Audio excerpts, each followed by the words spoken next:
What's up, everybody? Welcome to another edition of Mile High Hockey. Drew Spevak joining me today in place of Mike Evans. Loyal viewers of this show will know Drew is his fourth or fifth show with us this season, and we appreciate him sitting in on a busy day for the Avalanche. Yes, they play an NHL game tonight, but more people, Drew, are worried about the AHL game tomorrow night for the Colorado Eagles against the Henderson Silver Knights, which I always get a kick out of. They're not golden like their NHL affiliate. They're silver.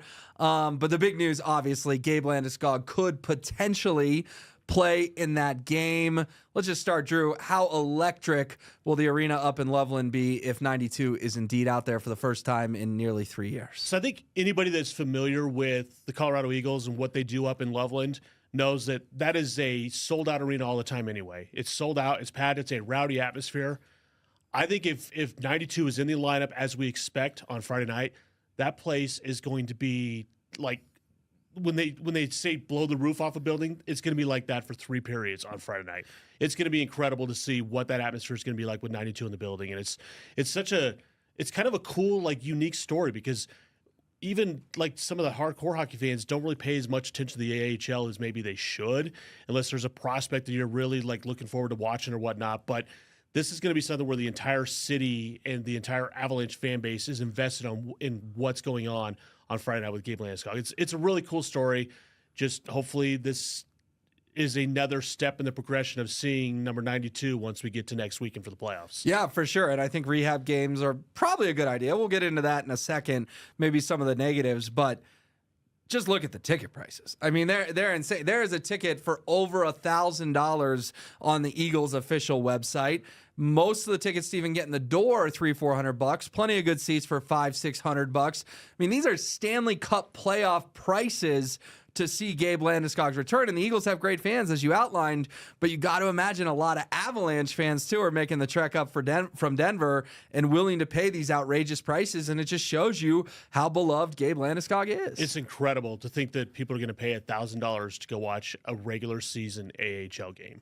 It literally blows the mind. Like you said, you brought up the Stanley Cup prices and how it's cheap.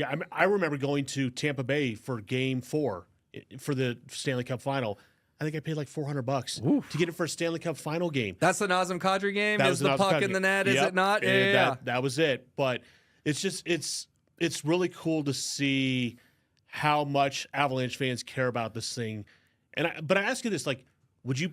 If you had to, would you pay $1,000 to go watch Gabe Landeskog play in an AHL game on a weekend? And keep in mind, this is a game we don't even fully know yet if he's playing. Like, yes. Is that something? Would you be willing to spend $1,000 to go watch Gabe Landeskog play in an AHL game? You know, we're spoiled because we work in the media, and so we can get credentials to get in the games and stuff like that.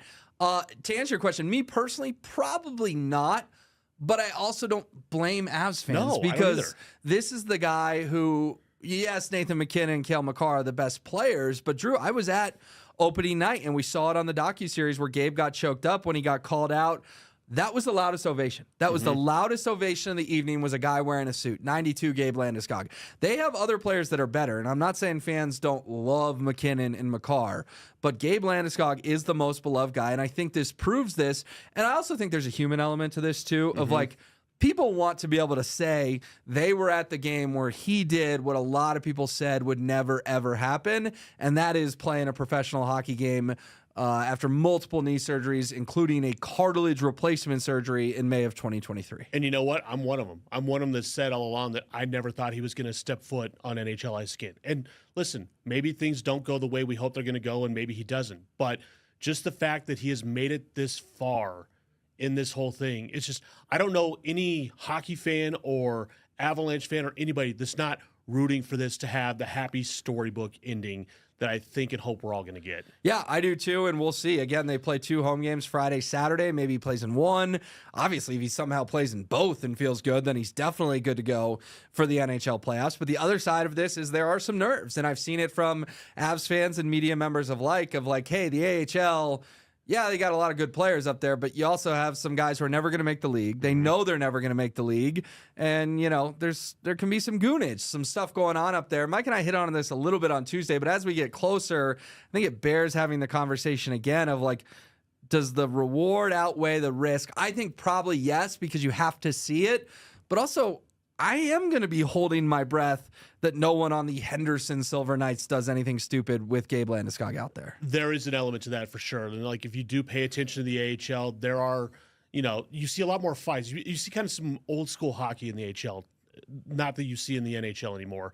I mean, there was a video that surfaced the other night, I think it came from over the weekend, where a player straight up ran over an official going down the ice. It wasn't like he just accidentally bumped into him. He ran through him just to try to kind of prove a point, get to the corner, whatever the case may be. Got suspended 10 games for that. So that kind of stuff does happen more in the AHL. So it does make me a little bit nervous that there's going to be somebody from Henderson that may want to try and prove a point, because these are guys that are trying to, make a statement, say, hey, this is why I should be an NHL player. I hope that is not the case, that somebody's going to look and say, listen, this guy's up here or down here for a reason. Let's treat him with respect. He's a captain of an NHL hockey team. But that's not always the case, especially in hockey, especially at that level. So it does kind of make me nervous that could be something that happens. And I do ask you this, like you mentioned, like the game Friday night and Saturday night. What do you think the odds are that Gabe Landeskog actually does play in both games? Because that's a sneaky one to me. It's like, okay, because they go on the road after the Friday and Saturday night game. They play Wednesday night? I think it's in Ontario or something like that. Right, and the odds will be practicing. They'll be practicing at that point. Yeah. So, like, what do you think the odds actually are that Gabe does play in back-to-back games, knowing full well that he hasn't played in 3 years? Very low. Yeah, very low. If you made me guess, and that's why people are snatching up these tickets for Friday. And it's like, well, what if they just say, actually, he's going to play Saturday? Like, I get the whole buyer beware thing and all that. But there's going to be a lot of disappointed fans out there if they do pay this kind of money and then he doesn't play. I don't know why everyone's just assuming Friday when in theory it could be Saturday. But I'll throw it back on you. I would put it 5%. Again, if he plays in both and he feels good, then he's ready to go. There's no questions asked. But I can't imagine the Avs are comfortable him playing back-to-back nights in his first live game action in nearly 3 years. I would put it at probably about a 1% chance that he plays in both games. I would be stunned if he played in both games. And I kind of wonder, too, it's like, all right, what's this going to look like when he does get on the ice? Because I believe he was practicing with the second line for the Eagles in practice on Wednesday afternoon. So it's like, okay, how many minutes is Gabe going to play in this game? Is he going to be on some sort of a minutes restriction if he does end up playing in this? Is he going to play 12, 14, 16 minutes, or is it going to be like, hey, we need to see 10 minutes out of him? Then at that point, we're going to have kind of a basis for what we're looking for to see whether or not this guy's going to be ready to go game one. Yeah, like he goes hard in the first and the second period and then watches the bench from the third period. Like, we don't know how it's going to work. The Eagles, yes, they want the points. I get it, but Gabe Landeskog's health is more important. And sorry if that throws off your second line a little bit. You're a minor league affiliate for a reason. You're here to win, but you're also here to help the Avalanche. That's kind of what it is. Like when you look at like baseball rehab assignments, it's more about just getting that guy ready to go back up to the big leagues. It's kind of the same type of concept, I think, that you see in baseball. So I'd be surprised if he plays more than, I don't know, I'll put the cap at 15 minutes, and I don't even think he's going to play that. I think it's going to be more like a 10 to 12, somewhere in that range. But I cannot wait to see what this is going to look like Friday night. I hope that there's somehow, some way, like a free stream available for those of us who can't get up to Loveland to watch this game. I know the AHL has games on Flow Hockey TV or something like that, and the AHL TV things. So I know they sometimes make games free. I'd love to see them make it free for all these Avalanche fans that can't get up there to watch it Friday night. Yeah, that's a great point for sure. Hopefully they do. And speaking of the big club, you sent me their likely path to a Stanley Cup. They would have to play Dallas, who's the third best team in the NHL. We all know that. Winnipeg, who's first, and this is Western Conference, correct? Correct. So Dallas is third in the West. Well, actually, no, that's overall. That's overall. That's overall in the league. So Winnipeg's currently winning the President's Trophy at first, and then they'd probably have to play Vegas if the bracket shakes out like you think, who is fourth in the NHL. So the third place team, the first, and the fourth, just to get to the Stanley Cup final, whereas, again, their path in 2022 was Nashville, 16 most points, St. Louis, 9th, Edmonton 11th, Tampa Bay 8th. Not saying they didn't earn the cup in 22. They worked their tails off. They went 16-4. But you contrast the path in 22 to the path now. Drew, if they somehow win the cup this year, this is going to be awfully impressive. I think this would actually end up going down as maybe one of the more impressive runs to a Stanley Cup that any team in NHL history has ever made. And because you look at the way that the Central Division stacks up compared to the rest of the league, I mean, you've got, what, 3 of the top 5 or 6 teams in the entire NHL all in this one division. I mean, it's incredible to think of what this path is going to look like to go through it. And yeah, we know pretty much like 99.9% that we're going to get Dallas in the first round at this point.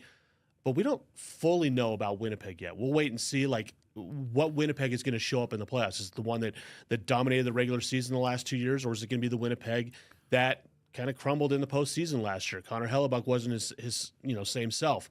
The Pacific Division is going to be kind of a crapshoot for me as well because, Edmonton is a really good team up front. Defensively, they have issues. Goaltending-wise, they have serious issues, as they always do. The Kings are a much better team this year with, by the way, Darcy Kemper, who's having a terrific year for Los Angeles this year, and they're going to have home ice in the first round against the Edmonton Oilers. So they actually might finally be able to knock off the Dragon that they haven't been able to slay over the previous 3 years when Edmonton's taken them out in the first round. And then Vegas, you don't know what you're going to get from Vegas yet. So it's just this is going to shape up to be an incredible run. And if they end up doing it, like I said, I think this is going to go down as one of the more memorable Cup runs of all time. Yeah, I can't wait to do this podcast during the playoffs. And in the meantime, we'll see how the bracket shakes out. St. Louis, Minnesota, both right next to each other. We'll see who's playing Winnipeg, who's playing Vegas. Feels like Edmonton, LA, and Dallas, Colorado almost certainly locked in. But the West is a gauntlet. There's no doubt about it. Oh, by the way, if you get out of it, you still got to go beat someone from the East, maybe Alexander Ovechkin and the Capitals. All right, we appreciate you tuning in to Mile High Hockey. Be back on Tuesday as the regular season will be over, and we'll know a lot more about the playoffs. Can't wait, and we'll see you then.